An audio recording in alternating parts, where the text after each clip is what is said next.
Okay, this is part 3 of our 3-part series on business structures. So our LEQs. What are S and C corporations? So in business structures part 2, you learned a little bit about corporations. There are 2 subdivisions of corporations. They're called S and C corporations. What does liability mean and how does it apply to a corporate structure? And finally, what are franchises and how do they operate? I know many of you have been talking about franchises in class without knowing it, so I'm glad we'll finally get to learn the economics behind franchises. Okay, so before I move on, I want to make sure we're all on the same page. We have talked about 3 different business structures in this class. The primary business structures in America are sole proprietorships, which are by far the most common. Remember, because sole proprietorships are fairly easy to start. You do not need a lot of financial capital to start a sole proprietorship. And in fact, they represent about 70% of all businesses in America. Now, when I say sole proprietorship, I want you guys to think small mom and pop local businesses. Remember, that is a general statement. That is not the rule. You can have multi-million, $100 million sole proprietorships. Absolutely you can. But in general, the vast majority of them are small mom and pop businesses. We have partnerships, which are the least common type of business structure. And they are most common in the professional fields of law, medicine, and engineering. And in part 2, we covered corporations, which is by far the most profitable business structure, which represents about 90% of all business revenues, but only about 20% of all business structures. So recall those 2 graphs, or those 2 pie charts I gave you on business structures part 2. Even though out of all the businesses in America, Let's pretend there's 100 for the sake of easy math, okay? So there's 100 businesses in America. Only 20 of them are corporations. Yet, 90% of all the money made by all of those by all those businesses, including sole proprietorships and partnerships, are owned by corporations. Because remember, guys, corporations are the multi-million and billion-dollar companies like Verizon, Microsoft, Apple, Google, Amazon, McDonald's, Walmart, so on and so forth. All right, so let's get into some more specifics about corporations. There are 2 types of corporations, S corporations and C corporations. Now, a corporation is a corporation, so all the advantages and disadvantages I gave you about corporations hold true for these. There are just a few additions depending on which type. So here's what they have in common. Liability, which is a big issue, is still only limited to the shareholders' investment. Remember, guys, I own Microsoft, I own Google, I own Verizon, I own Amazon, I own all these great companies. So my liability is only my investment. Let's say something ridiculous happened and like Walmart goes out of business. I would only lose my investment in Walmart. I would not lose my home. They can't come after my own personal money. So if I have $1,000 invested in Walmart, I'd only lose $1,000 in the unlikely event Walmart goes out of business. My liability is very low. I am very protected. I have very low liability as an owner of corporations. Now, remember, one of the primary benefits of being able to say you are a corporation is the easy ability to raise capital because stock can be sold to investors. Remember, guys, stock represents ownership. People want to be owners because they want to make money. Corporations want a lot of owners because we pay them to make us money. So if I am a corporation and I want to expand my businesses overseas or open up a new shop in Alaska or Hawaii or down the road, and if I need to raise some money real quick, rather than going to the bank for a loan, I can sell more shares of ownership as a way to raise money. Corporations are unique in that they can almost internally fund themselves by raising stock. Okay, so I don't want to spend too much time on S and C corporations, but I do want you guys to know some very basics about them. C corporations are the big corporations. The vast majority of corporations are C corporations. They are the Microsoft, Amazon's, Google, Apple, McDonald's, Taco Bell, things Nike, Adidas, things of that nature.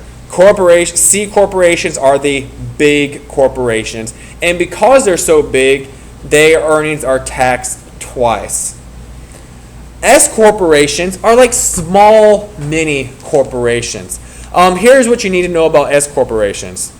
They pay lower taxes because their earnings are taxed only once. So right here, guys, this taxing of earnings, I'm not going to get into too much detail because that's beyond the scope of this class, but just know that C corporations are taxed a lot and S corporations aren't taxed as much.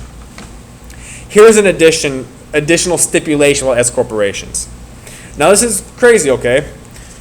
Walmart, Amazon, Google, these huge companies, they have hundreds of thousands of shareholders. Hundreds of thousands of shareholders, including me. An S corporation, the reason I call it a mini corporation is because it can have no more than 100 shareholders. And also, all shareholders must be American citizens.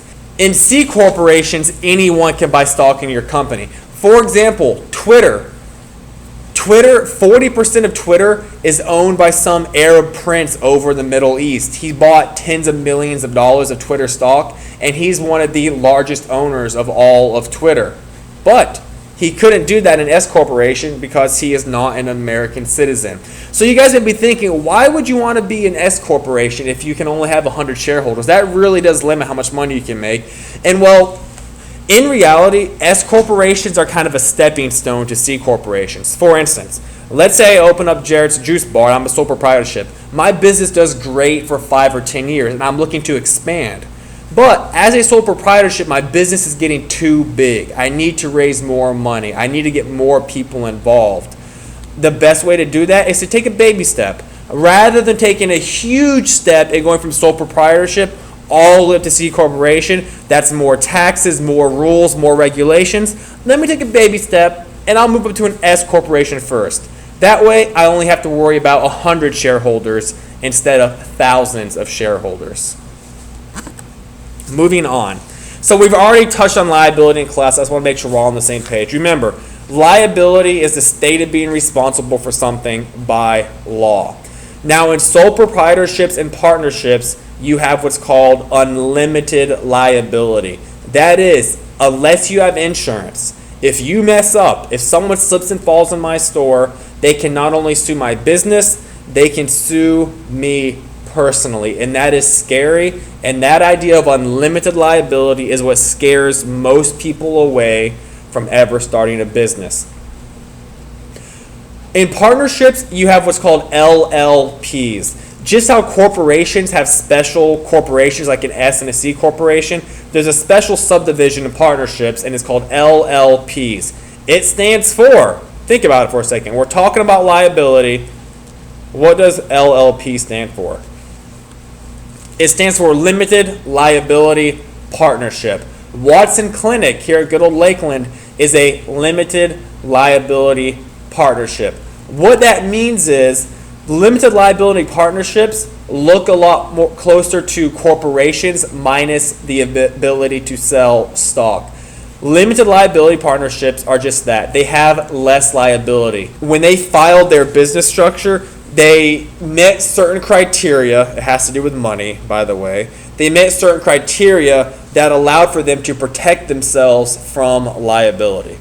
And in corporations, remember, liability in corporations, the owners are entirely separate and entirely protected from liability. I own Google. If Google accidentally blows up North Korea, that was a terrible example, but I want to go with it. North Korea cannot sue. Okay, I'm done with that example. That's not going anywhere. Okay, geez, that was terrible. I own some Walmart, all right?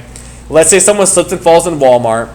They cannot sue me even though I own Walmart. They will sue Walmart the business, not Walmart the owner, aka me.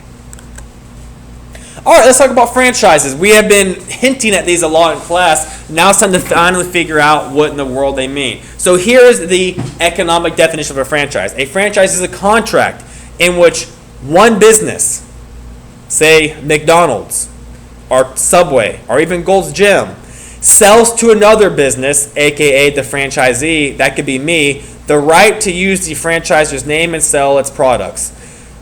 Many fast food chain restaurants are franchises. In fact, a lot of businesses are franchises. So here's what you guys need to know about franchises, okay? Franchises are corporations. McDonald's is a corporation. Now here's what's crazy. The majority of McDonald's you see in the world are not corporate McDonald's. They were purchased by an entrepreneur under the name McDonald's, so that entrepreneur can still start their own business. So there's some confusion in class. Some of you guys are like, well, wait, Mr. Jarrett, I thought a sole proprietorship is the one person owns and operates their own business. And I say, you are correct. Well, then they say, well, what if you went to McDonald's and started a McDonald's franchise? Are you not the owner and operator of that business? And I say, yes, that is correct. But I am doing that under the umbrella, on the foundation of corporate McDonald's, okay? So here's how franchises work. If I want to open up a McDonald's franchise, let's say I want to open up a McDonald's right here on the corner of school, I would contact corporate McDonald's. I say, hey, I'll open up a franchise. They do a lot of investigation, and maybe a year or so later, they allow me to open one up. So what I'm basically doing is I have to pay them a lot of money. It takes about $225,000 to open up a small McDonald's. I actually looked at this at one point. It takes about $250,000 to open up a small McDonald's. So I pay McDonald's just for the right to use their name and their recipes and their business ideology and their support and their lawyers. It already cost me $225,000. In addition, every profit I make, a certain percentage goes back to corporate McDonald's. So let's say I made $100,000 in profit. Now, I do not know the specific percentage because it varies from franchise to franchise, from contract to contract, but corporate McDonald's might take 60% of those profits. So I'm only left with 40%. So that's something to keep in mind. Now, just very quick to give you guys some ideas, I have looked into this, to how much it costs to start different franchises. McDonald's, if you want to open up your own McDonald's, it costs about $250,000, $225,000. Subway is actually one of the cheapest and most profitable franchises. To open a Subway franchise, it's only about $60,000. And that sounds like a lot of money, but most of you guys, when you start working full time, you can save up $60,000 in about 10 to 20 years, depending on your job. I personally know 3 people that retired early and opened up a Subway because they wanted to be their own boss. Subway is also a great franchise because unlike McDonald's and some other franchises, they don't ask for such a high percentage of your profits. Gold's Gym.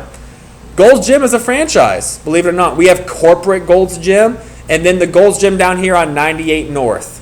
That one was opened up by a gentleman several years ago, and back in the day when it was a lot smaller, it cost about $800,000 to $1 million to open up a Gold's Gym.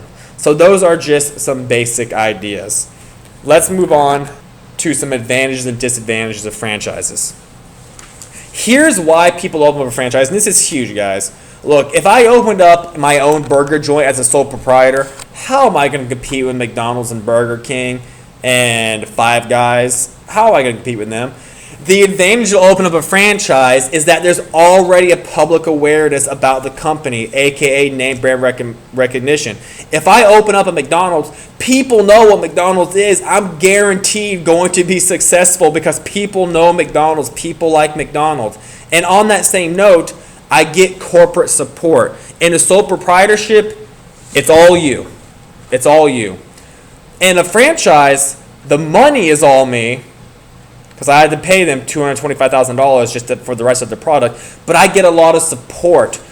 Corporate McDonald's will send in trainers to train me how to order the materials needed to make their sandwiches. They will train me how to use the software to track my profits and expenses. They will train me on how to hire the right staff. They will train my managers. They will help me set up my store. They will hire the company to help build my store. That's a lot to consider when it comes to the ease of opening up a franchise. And here's a quote you guys can know about a franchise.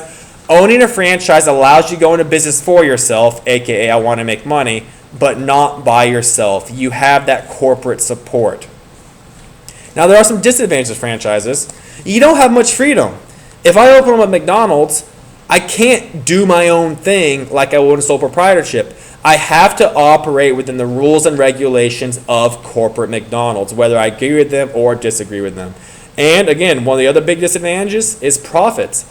Every buck I make, corporate McDonald's is going to take a certain percentage of it for the rest of my franchise's life. LEQ in review. We talked about S and C corporations. Most major businesses are C corporations. They have lots of restrictions, but the biggest advantage is that they can raise a heck of a lot of money through stock. Smaller businesses are S corporations. They're limited to 100 shareholders, and they also must be American citizens. Remember, guys, S corporations are kind of a baby step for sole proprietorships as they get big and want to move up the food chain, for lack of better terminology. So remember that liability is being lawfully responsible for your actions, and a franchise is a contract in which one business, the franchisor, sells to another person, in this case, the right to use their name.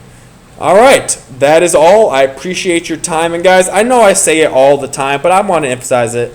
I truly appreciate your time. I know you all are busy. I know these homework videos are not the most exciting thing to do. So those of you that are taking the time to watch this video, this particularly long video, I want you to know, Mr. Jarrett, me, I truly respect you and I appreciate you. And it speaks volumes to the actual type of person and character you are. So thank you very much. Have a good day, and I'll see you all in class.